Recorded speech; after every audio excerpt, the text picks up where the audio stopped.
Assalamualaikum warahmatullahi wabarakatuh. Bismillah, alhamdulillah, wassalatu wassalamu ala rasulillah.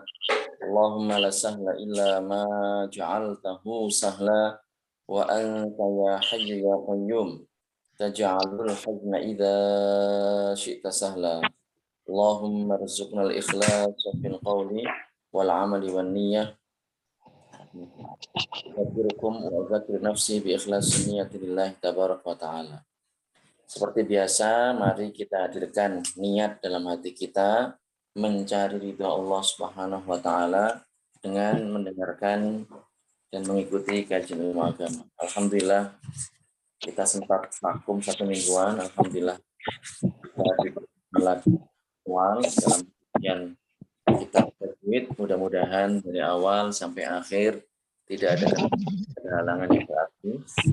Dengan materi yang akan disampaikan ini dipahami, diterap sebagaimana mestinya.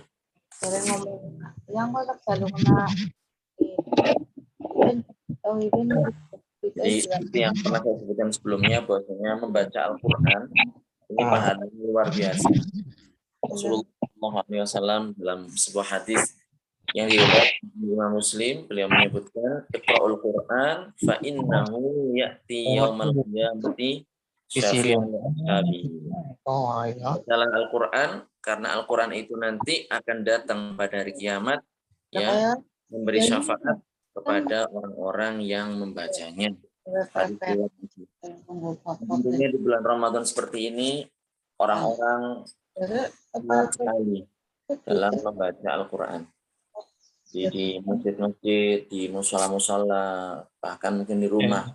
Tidak hanya itu, mereka juga syiar, menggunakan mikrofon, menggunakan pengeras, menggunakan toa. Ya, ini bagus.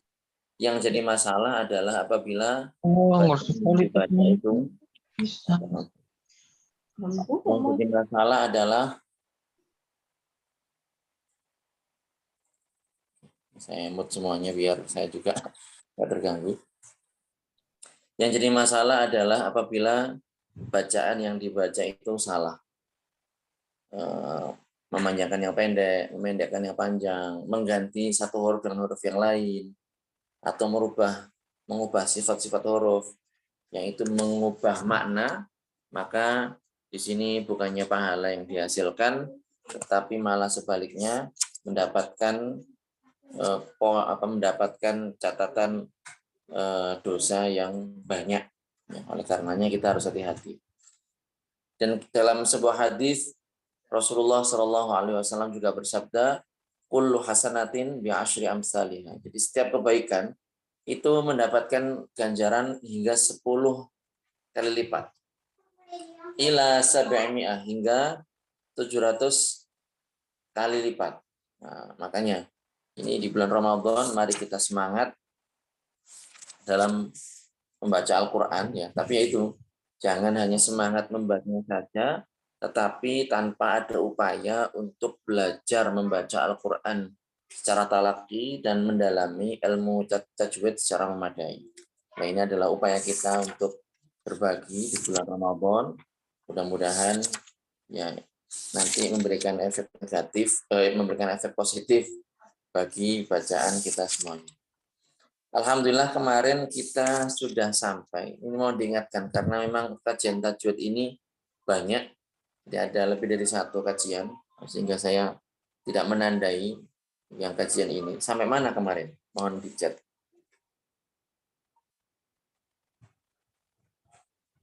Mohon dicat sampai mana kemarin? Kalau saya ingat kemarin sampai akhir Iqfa. Seperti itu. Tapi ya ingin memastikan saja.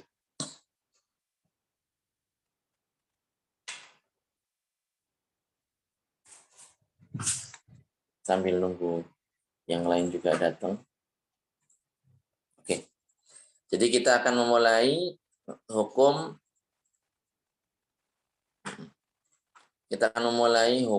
mim dan nun yang bertasydid. Hukum mim dan nun yang bertasydid. Tapi karena ini ada request yang minta merojaah dari awal, ringkas sebenarnya. Jadi kajian sebelumnya itu kita hanya membahas tentang hukum nun sukun dan tanwin. Jadi huruf-huruf hijaiyah yang berjumlah 28, alif, ba, ta, sa, jim, ha, kho, dal, zal, ro, zai, sampai ya, itu jumlahnya dihitung 28. Masing-masing dari huruf ini, apabila nun sukun atau tanwin bertemu salah satu dari masing-masing huruf ini, itu mempunyai hukum. Kemarin kita sebutkan terbagi menjadi 4 macam. Yang pertama, izhar. Izhar berarti yang menjelaskan. Artinya adalah nunnya ini dijelaskan. Nun sukunnya dijelaskan. Man aman, man aman, ufuwan ahad. Seperti itu. Ghafurun halim. Nah, ini berarti nunnya dijelaskan. Itu kalau izhar. Yang kedua adalah idgham. Yang kedua adalah idgham. Idgham ini ada 2 macam. Ada idgham bi gunnah, dengan gunnah. Ada idgham bila gunnah. Idgham yang tanpa disertai dengan gunnah.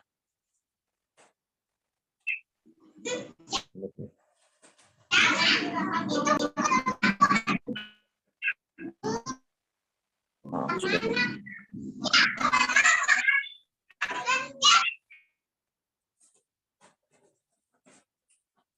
Oke. Jadi idgham yang disertai dengan gunnah dan idgham yang tanpa disertai dengan gunnah. Yang pertama idgham bi gunnah, yang kedua idgham bila gunnah. Idgham sendiri maknanya adalah meleburkan. Jadi sudah huruf nunnya ini sudah tidak ada, seakan nggak ada. May yasha'illah mir rabbihim misalnya. Sudah itu. Nunnya enggak ada di situ, langsung mir rabbihim mil ladun. Tulisannya min ladun. Kalau seperti walam yakullahu kufuwan ahad. Walam yakullahu kufuwan ahad. Hanya saja di sini tidak ada gunnahnya. Kalau hurufnya ada 6 ya. Tadi sebelum juga ada 6. Hamzah, ha, kho, ain, ghain, ha. Ini huruf izhar. Huruf idgham juga ada 6, yaitu yang terkumpul dalam kata yarmulun. Ya, 4 diantaranya disertai dengan gunnah, yaitu yanmu, ya, nun, mim, wawu. Kemudian yang 2, lam, ro, ini tanpa disertai dengan gunnah. Dilebutkan nunnya, tetapi tanpa disertai dengan gunnah. Itu tentang idgham. Kemudian yang ketiga, hukum yang ketiga adalah iqlab. Iqlab ini adalah nun sukun atau tanwin apabila bertemu dengan huruf ba. Maka di sini hurufnya ini, nun sukunnya ini atau tanwinnya ini diubah menjadi huruf mim. Diubah menjadi huruf mim. Wasalisul iqlabu 'indal ba'i miman bi gunnatin ma'al ikhfa'i.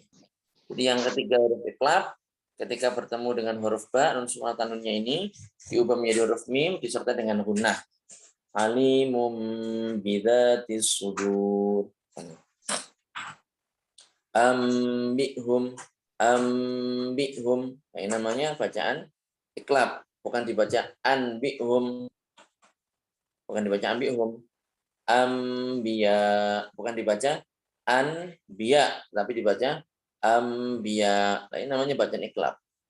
Kemudian huruf yang tersisa dari 28 ini dikurangi 6, 12, kemudian 1, 13, maka 28 dikurangi 13 sama dengan 15. 15 huruf yang terakhir ini adalah huruf ikhfa. Jadi nun sukun atau tanwin apabila berjumpa dengan salah satu dari huruf ikhfa ini maka disamarkan. Apanya yang disamarkan? Nunnya. Nunnya disamarkan. Dan kita sudah ngasih contoh kemarin. Kalau yang punya buku fisik ya, halaman 26 ada di situ banyak contohnya. Rihan sorsoro ansaddukum yang surun. Banyak di sini.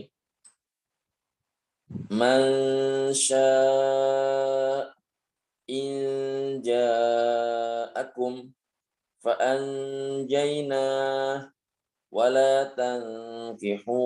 Nah ini semuanya bacaan ikhfa.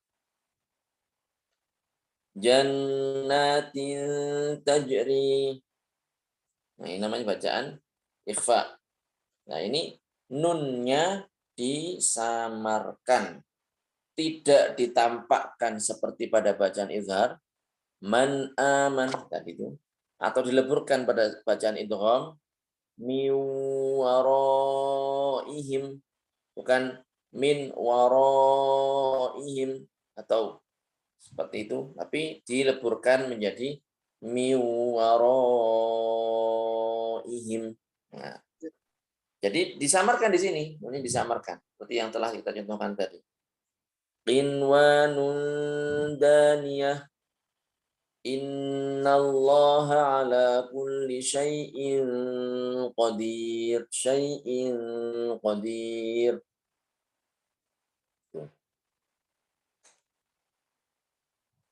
Jadi namanya bacaan ikhfa. Jadi itu kajian kita sebelumnya tentang hukum nun sukun dan tanwin.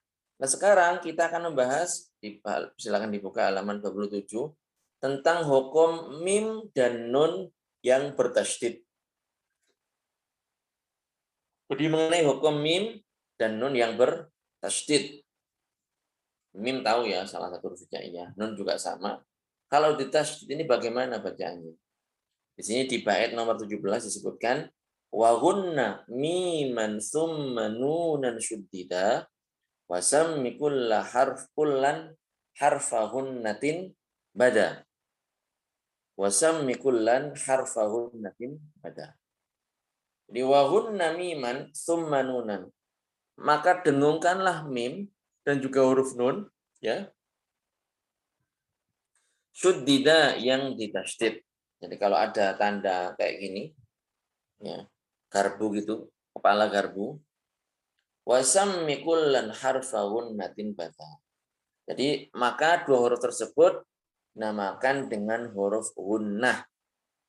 Nun dan mim ini termasuk huruf gunnah, ya, seperti itu. Jawabannya atau penjelasannya, setiap mim dan nun yang ditasydid maka harus dibaca gunnah, dengung. Sekadar dua ketukan. Nah, itu namanya dua ketukan. Atau dua harokat. Misal, di sini saya memberikan 4 contoh ya. Ada mim tasydid, ada nun tasydid, ada mim tasydid lagi, nun tasydid lagi. Amma yatasaalun. Amma yatasaalun. Jadi bukan amma yatasaalun. Bukan seperti itu, tapi amma yatasaalun. Itu kalau mim, kalau nun bagaimana contohnya? Inna a'tainak. Inna a'tainak. Kemudian hammalatal hatab. Ini saya kasih contoh yang memang familiar ya, surat-surat pendek ini.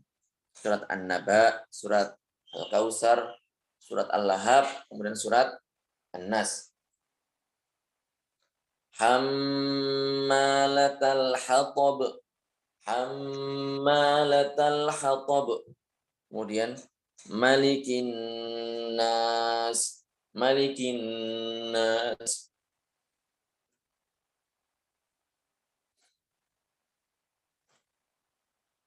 Ya. Jadi perlu diperhatikan di sini mimnya bukan dibaca panjang, tetapi dibaca pendek. Beda dengan dalam surat Al-Fatihah, di situ mimnya dibaca panjang. Insya Allah nanti akan kita sebutkan beberapa contoh ya. Bacaan-bacaan Al-Quran yang orang itu sering mengganti-ganti huruf. Sering mengganti-ganti huruf. Ini harus hati-hati nih, jangan sampai pas membaca Al-Quran malah mengganti huruf. Atau mengurangi huruf kayak tadi itu. Harusnya panjang dipendekkan, yang pendek malah dipanjangkan. Jadi ini simpel hukum mim sukun, mim tasydid dan juga nun tasydid ini adalah ya harus dibaca gunnah sepanjang 2 harokat. Itu tentang hukum mim dan nun yang bertasydid. Jadi dimanapun, mau di tengah kalimat, di awal kalimat, ya, di awal ayat maksud saya, ini dibaca panjang 2 harokat. Qul a'udzu birabbin nas, malikin nas, ilahin nas, min syarril waswasil khannas. Ini semuanya dibaca panjang. 2 harokat. Setelah menyelesaikan tentang hukum mim dan nun yang bertasydid, yang hanya terdiri dari 1 bait, jadi gampang itu. Wa gunna miman summa nun syadiddah wa sammi kullan harfa gunnatin bada. Kemudian berikutnya adalah kita akan membahas tentang hukum mim sukun. Membahas hukum mim sukun. Wal mimu intaskun taji qoblal hija la alifin layinatin lidil hija. Wal mimu intaskun taji qoblal hija la alifin layinatin lidil hija.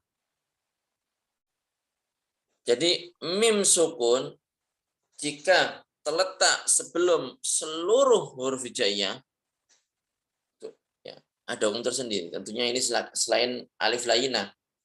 Kenapa? Karena alif layinah ini tidak bisa seperti itu. Alif layinah ini tidak bisa sebelumnya itu sukun, itu tidak bisa. Pasti berharokat. Makanya alif layinah tidak masuk di sini. Wal mimu intaskun tajuk qoblal hija. Mim jika disukun terletak sebelum semua huruf hijaiyah selain alif layinah, maka ini ya sulit dipercaya kecuali bagi orang yang berakal. Ya, seperti itu. Ahkamuha salasatun limam dobat. Ikhfa'un idghamun wa izharun faqat. Ahkamuha salasatun limam dobat. Ikhfa'un idghamun wa izharun faqat. Jadi hukum mim sukun itu ada 4. Kalau sebelumnya hukum nun sukun dan tanwin itu ada 4. Kalau di sini ahkamuha salasatun. Jadi hukumnya ada 3.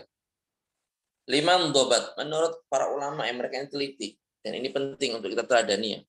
Santri pas ngaji itu harus teliti, harus dobet. Mendengarkan secara seksama apa kalimat detail permasalahan yang disampaikan oleh gurunya. Kalau berkaitan dengan kemaslahatan kalian bisa. Seperti itu. Jadi salah satu 5 dobat. Hukum mim sukun ini ada 3. 5 dobat menurut para ulama yang dobet, yang teliti. Ikhfa'un idghamun wa izharun faqat. Jadi ada ikhfa, ada izhar, dan ada idgham saja, hanya ini saja.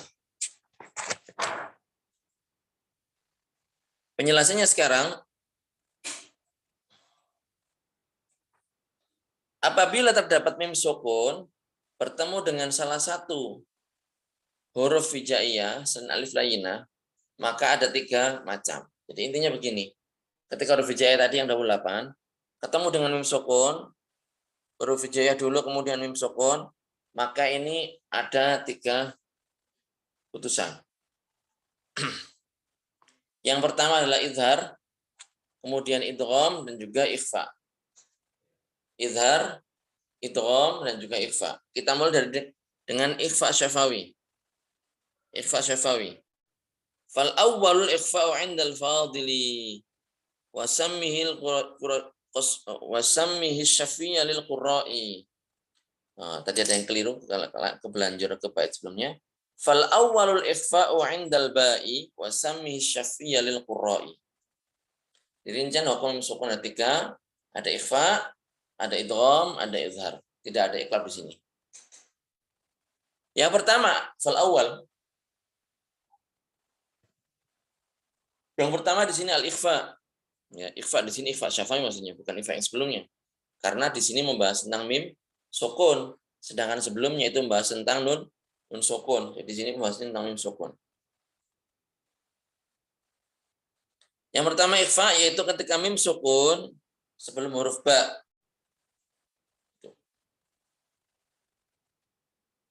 Wasami syafiyal qurra'i. Kemudian kita diberi perintah memberikan nama.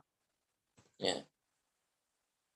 Nama ikhfa'in dengan syafaat sesuai dengan perintah dan pendapat para ulama. Gitu. Kemudian penjelasannya ya, contohnya. Ikhfa syafawi ini adalah jika terdapat mim sukun bertemu dengan ba, ya, dengan Syafawi. Kenapa dinamakan dengan syafawi? Karena nanti akan lewat banyak ini. Ada idhar syafawi, ada ikhfa syafawi. Kenapa? Kata beliau, kenapa dinamakan dengan demikian? Kata beliau, karena hurufnya ini keluar dari dua bibir. Dari syafatain, dan syafatain itu artinya adalah bibir. Makanya dinamakan dengan ikhfa syafatain. Karena huruf mim itu dua bibir, mim, nah ada dua bibir. Sama dengan ba, dua bibir.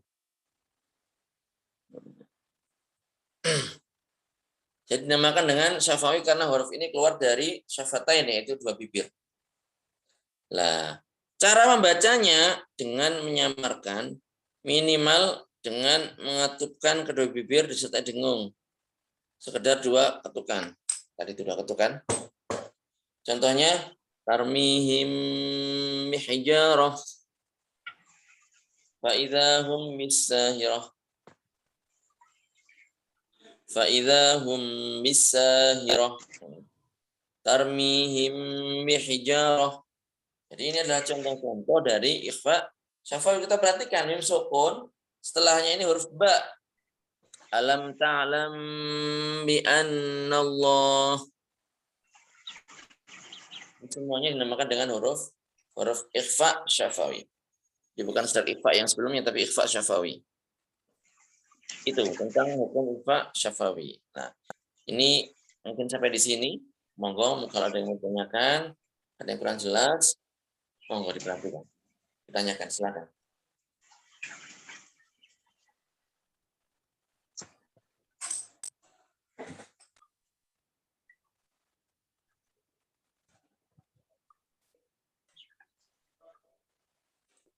Ya, ada yang ngechat ini. Biru, bentar.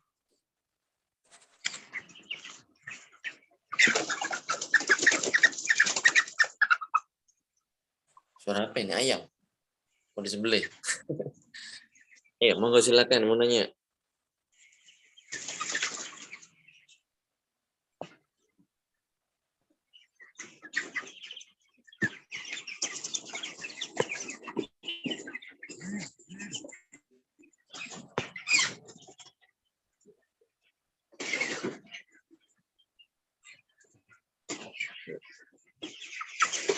Sebet amat nah. Oke. Alif layinah belum paham Ustaz. Ayo. Alif layinah. Alif layinah itu orang kita bilangnya alif bengkok.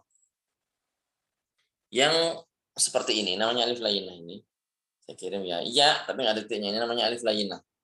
Nah, saya kirim di grup itu ya.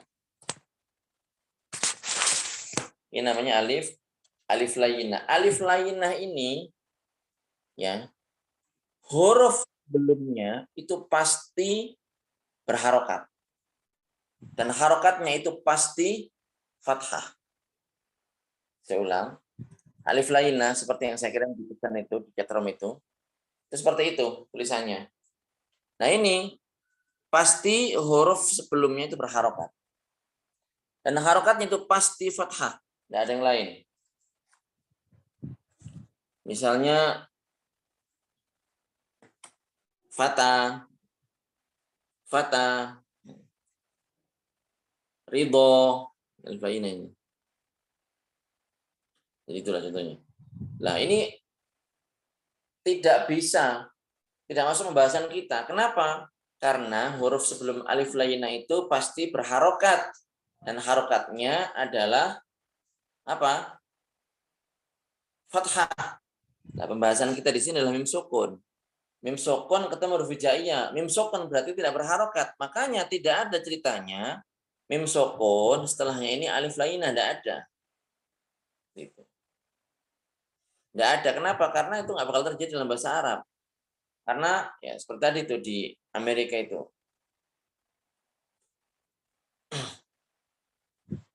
Seperti itu. Jadi gitu ya. Alif layinah ini ya pasti huruf sebelumnya berharokat. Dan harokatnya adalah fathah. Itu yang pertama. Yang kedua, pembahasan kita mim sukun. Lah namanya mim sukun berarti dia tidak berharokat. Karena sukun itu bukan harokat. Makanya mim sukun ini nggak bisa bertemu dengan alif lainah. Wal mimu in taskun taji qoblal hija la alifin lainatin lidil hija. Berarti mim sukun bisa bertemu dengan semua huruf-huruf hijaiyah kecuali alif lainah. Kenapa? Karena alif lainah ini tidak disukun.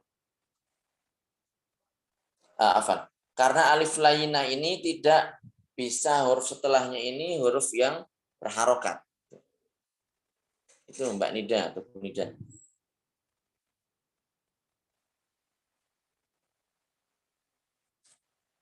Monggo yang lain.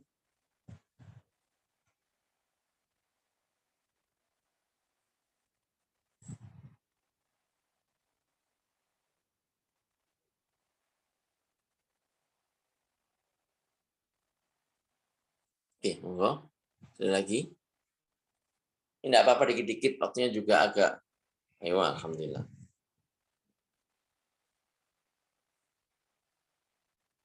Jadi lakum dinukum, misalnya lakum dinukum waliyadin. Ini izhar di sini.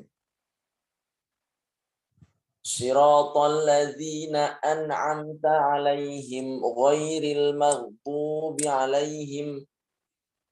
Ya, itu mim sukun ketemu huruf wawu.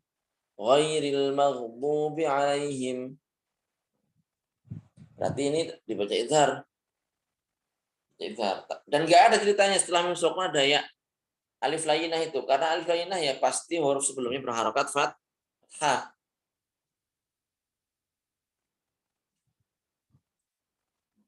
Ada lagi?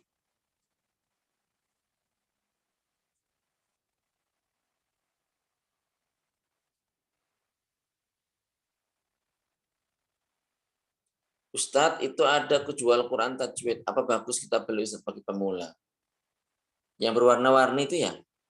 Monggo, sebenarnya monggo. Cuman ya itu tetap kayak gitu kan membantu sifatnya. Tapi kan ya dilihat dulu ini terbitannya siapa dan seterusnya. Kalau saya sih ya tidak terlalu menyarankan. Ya silahkan, tapi tidak terlalu menyarankan. Kenapa? Biar jadi gini loh. Orang lebih lihai mana? Misalnya saya ini punya laptop. Ya saya alhamdulillah ngetik Indonesia bisa, ngetik Arab juga bisa. Ya, dulu itu cari laptop yang keyboardnya ini ada huruf font Arabnya. Tapi kalau saya pikir-pikir kok apa kesulitan itu loh, nggak dapat yang seperti itu. Adapun mahal, budgetnya nggak cukup. Akhirnya beli apa adanya, udahlah beli apa adanya. Nanti saya tempelin keyboardnya itu dengan font tulisan Arab itu yang kalau kita kan QWERTY kan, ya kalau Q itu berarti huruf apa gitu. Seperti itu. H berarti huruf apa. Lah, awalnya saya mau tempelin, tapi saya pikir-pikir, iya kalau saya pakai laptop saya, kalau tempat lain, kan saya kalau terpaksa ngetik Arab bagaimana?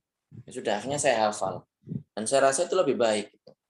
Nah, untuk sesekali di awal membaca bantuan tidak apa-apa, tapi kita membiasakan diri untuk membaca ya yang tanpa warna. Menurut saya seperti itu. Karena itu yang saya biasakan di teman-teman tahfidz di sini. Jadi mereka sudah terbiasa, oh ini bacaan ini, oh ini bacaan ini, seperti itu. Tanpa lihat warna atau sudah. Karena gini, Al-Qur'an ya, Al-Qur'an kan saya itu kan dapat sumbangan mushaf beberapa kali. Saya minta kepada mereka, saya request kalau seandainya ngirim bantuan mushaf Al-Qur'an itu jangan ada yang terjemahannya. Al-Qur'an standar, Al-Qur'an pojok yang selalu akhir ayatnya di ujung itu, ujungnya selalu akhir ayat itu, saya minta yang seperti itu dan tanpa ada terjemah. Ditanya saya, kenapa? Ini banyak alasannya. Tapi di antaranya adalah biar anak-anak itu fokus dengan Arabnya. Fokus dengan Arabnya. Yang pertama. Yang kedua adalah, saya khawatir kitab Al-Quran yang dikirim ke saya terjemahannya terjemahan orang-orang yang akidahnya menyimpang. Makanya saya minta yang biasa. Dan teman-teman biasa seperti itu. Sambil latihan, oh ini iklab, ini ikhfa, ini izhar, ini idgham, dan terusnya. Iya, jadi walaupun orang punya Al-Quran, seperti itu bacanya harus tetap kepada seorang guru. Karena nanti ada bacaan-bacaan yang gharib. Bacaan-bacaan yang gharib. Misalnya ada itu bacaan namanya imalah. Bismillahi majreha wa mursaha majreha. Kelihatan muka saya. Oke. Mohon maaf tadi ngomong sendiri ya HP-nya mati. Bismillahi majreha wa mursaha majreha. Namanya bacaan imalah seperti ini. Kalau nggak dicontohkan mana tahu orang. Tulisannya majroha, bacanya majreha. Seperti itu. Jadi harus talaki. Harus talaki. Jangankan kita, ya orang Arab saja yang ngerti bahasa Arab saja harus talaki kok. Jangankan orang Arab yang ngerti bahasa Arab, zaman Rasulullah saja mereka talaki kok kepada Rasulullah. Makanya yatlunahu haqqa tilawati. Kalau saya sebutkan ini di pembahasan awal, bahwasanya orang itu akan bisa mendapatkan pahala jika membaca Al-Quran sebagaimana mestinya. Dan ini adalah dengan cara talaki. Seperti itu. Soal berikutnya. Saya baru belajar baca Al-Quran metode talaki. Bagaimana hukum jika saya masih sering salah dalam baca huruf dan tajwid? Jadi begini, Mas Cilacap, Mbak Cilacap, Bu Cilacap. Jadi begini, kalau kita membaca di hadapan seorang guru, kita mengkoreksikan gitu ya. Salah misalnya, salah dibenerin lah ini tidak masalah gitu loh. Tidak masalah maksudnya adalah ya namanya orang belajar membaca di hadapan guru dikoreksikan. Nah, ini tidak ada masalah. Yang bermasalah adalah orang-orang yang membaca nggak belajar kemudian bacanya salah-salah. Nah, itu yang bermasalah. Kalau memang pertama kali belajar masih ada kesalahan ya wajar namanya orang belajar. Itu dikoreksikan. Dikoreksikan maksudnya baca disimak oleh seorang guru, jangan baca sendiri. Jangan baca sendiri. Makanya biasanya metode talaki itu bagaimana yang benar? Jadi orang misalnya sudah dibikin hafal huruf hijaiyah, tahu tanda baca harokat, tahu makhraj huruf dan sifat huruf. Awalnya kan seperti itu. Kemudian kalau sudah sampai di Al-Quran, itu dikasih contoh terlebih dahulu. Ngajarnya seperti itu. Sama seperti itu. Jadi anak yang baru belajar baca, sudah mulai bisa itu, dicontohkan terlebih dahulu. Dikasih contoh sama gurunya. Ayo, lihat saya baca, dengarkan, dan nggak banyak-banyak, dikit-dikit saja, 3 ayat, 4 ayat. Iqra bismi rabbikal ladzi khalaq. Khalaqal insana min 'alaq. Contoh. Iqra wa rabbukal akram. Guru membaca, murid membaca. Guru membaca, murid membaca. Berjamaah satu-satu. Dengarkan sama guru. Nah itu baru di sini direkam oleh si murid, kemudian dibacakan ulang seperti itu dan muter terus. Cara bacanya seperti itu, makanya lama prosesnya. Bukan orang belajar huruf hijaiyah pun baca-baca sendiri, beli Quran, warna-warni baca sendiri, bukan seperti itu. Talaki caranya adalah seperti yang saya sebutkan tadi, guru memberikan contoh kepada anak-anak yang sudah hafal huruf hijaiyah, makhraj dan juga sifat, kemudian si anak itu baru membaca sendiri. Dan itu pun disuruh oleh guru. Seperti itu. Kalau sudah lancar sudah berarti diikrarkan, tetapkan bahwasanya dia sudah.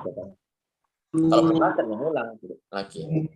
Siduna walakin la yasurun wa ijaqila lahum aminu kama Ya, ini pada suara. Bentar. Kalau mau tahrir mohon ditahan dulu. Nah, ya. Karena ada pertanyaan belum saya jawab ini. Nah, Ustadz, saya pernah dengar katanya orang yang lagi belajar baca Al-Quran salah dapat pahala 1. Benar dapat pahala 2, benar kayak gitu Ustadz. Sedangkan yang kita pelajari salah Al-Quran itu haram. Jadi begini, ya memang gini, orang ini belajar ya, belajar. Beda dengan orang yang baca sendiri tanpa belajar salah, lah itu yang bermasalah, itu yang dosa. Tapi itu tadi, maksudnya belajar ini berusaha untuk membaca dengan benar dan dia ada upaya untuk belajar. Nah itu memang ada pahalanya, pahala upaya dia untuk belajar. Itu. Tapi apakah ada bilangan 1, 2 saya lupa. Tapi yang jelas tadi itu bahwasanya orang yang belajar dan dia terbata-bata dalam membaca, terbata-bata loh ya, berusaha untuk membaca dengan sebenar-benarnya fasihnya tapi masih terbata-bata. Sehingga kadang dia jatuh misalnya kayak gini dapat pahala dia di hadapan guru ya. Nah, kemudian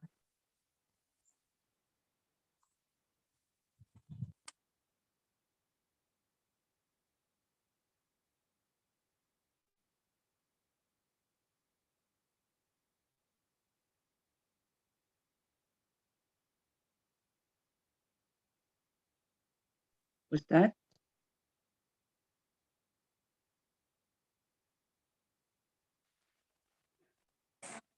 Ya. Jadi seperti itu. Tapi untuk apakah dikatakan satu atau dua, ini saya lupa. Tapi yang jelas memang disebutkan bahwasanya orang yang belajar membaca Al-Quran sehingga dia berupaya dan dengan maksimal dan seterusnya, kemudian baca karena masih belajar terbata-bata, dan ini memang mendapatkan pahala. Seperti itu. Bukan orang yang baca-baca sendiri, bukan, tapi di hadapan guru.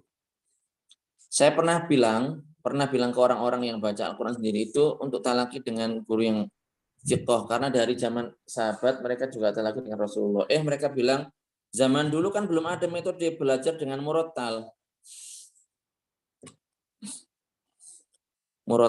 Nah, itu hukumnya bagaimana Ustaz, orang yang nggak mau belajar Al-Quran dengan talaki? Sebenarnya gini, subhanallah. Orang itu salah paham. Orang Indonesia itu kan gitu kan, suka branding, itu yang saya bikin kesel. Suka branding. Mereka nggak paham murattal itu apa maksudnya. Murattal itu dari kata-kata rottala yurottilu, warottilil Qur'ana tartila. Bacaannya harus murattal, membaca dengan tartil, dengan cetha kalau orang Jawa bilangnya itu, dengan jelas. Ya, itu maksudnya. Jadi istilah murattal maksudnya adalah membaca Al-Quran dengan baik dan benar. Nggak ada metode murattal bagaimana di zaman Rasulullah kalau nggak ada metode murattal itu. Berarti dia itu nggak paham murattal itu apa. Pahamnya murattal ya kaset didengerin murattal itu mungkin maksudnya. Bukan gitu maksudnya. Jadi murattal itu maksudnya adalah dibaca, bacaan itu dibaca dengan tartil, dengan cetha, dengan jelas, dengan benar, makhrajnya tepat, sifatnya juga benar. Itu maksudnya murattal itu. Kok di zaman Rasulullah nggak ada murattal, bagaimana itu? Nah itu makanya pertanyaannya sekarang adalah orang yang nggak talaki, nggak belajar dengan guru, bagaimana dia bisa membaca dengan murattal? Bagaimana dia bisa memastikan kalau ini makhrajnya ini keluar dari tempatnya, hurufnya ini keluar dari makhrajnya? Kan nggak bisa itu. Orang meniru itu masih harus ada yang koreksi. Ya. Orang yang meniru ada yang koreksi. Orang meniru kadang dia merasa sudah mirip banget. Padahal nggak, masih ada yang salah. Orang belajar nari, belajar tarian. Itu kan ada guru tari kan. Guru tari melakukan gerakan, kemudian ditirukan oleh muridnya. Kalau salah dibenerin, misalnya tangannya kurang lenggok misalnya, atau badannya kurang lengkok misalnya. Kan gitu. Nah itu, apalagi bacaan Al-Quran. Gimana itu? Kalau orang nggak mau belajar dengan talaki, ya berarti dia tidak kehendaki kebaikan oleh Allah Subhanahu wa taala. Mutakabir, sombong. Mau belajar caranya dengan talaki, jelaskan bahwasanya di masa Rasulullah, Rasul itu belajar dari malaikat Jibril, sahabat belajar dari Rasul, tabi'in belajar dari sahabat, atba' tabi'in belajar dari tabi'in, kemudian ulama-ulama masa salaf belajar dari atba' tabi'in, dan kita seperti itu juga, nggak ada cara lain. Orang kalau seandainya tahu huruf hijaiyah, kemudian dia mendengarkan kaset, dibaca seperti itu, dia tahu nggak ini lidahnya letaknya di mana, giginya letaknya di mana, dan seterusnya. Sehingga keluar huruf yang dimaksud itu. Nggak bisa.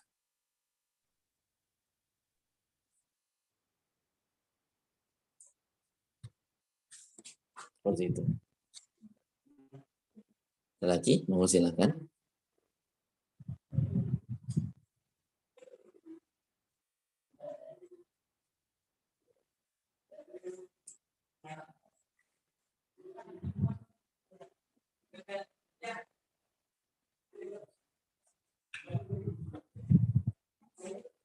Fahmi, wajadta? Akhadta? Sudah diambil belum? Mana barangnya? Hah? Oh, sini dulu. Oh, enggak, tadi ada orang ngirim paket gitu. Iya, diterima bawa sini. Monggo silakan.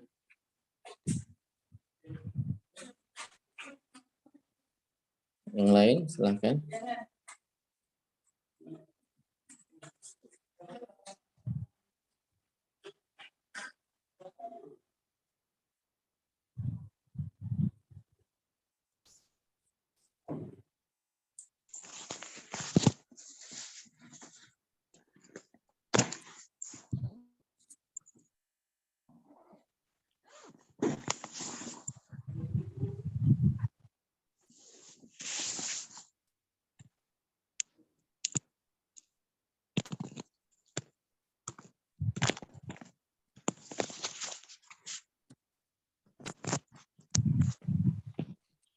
Oh, nih.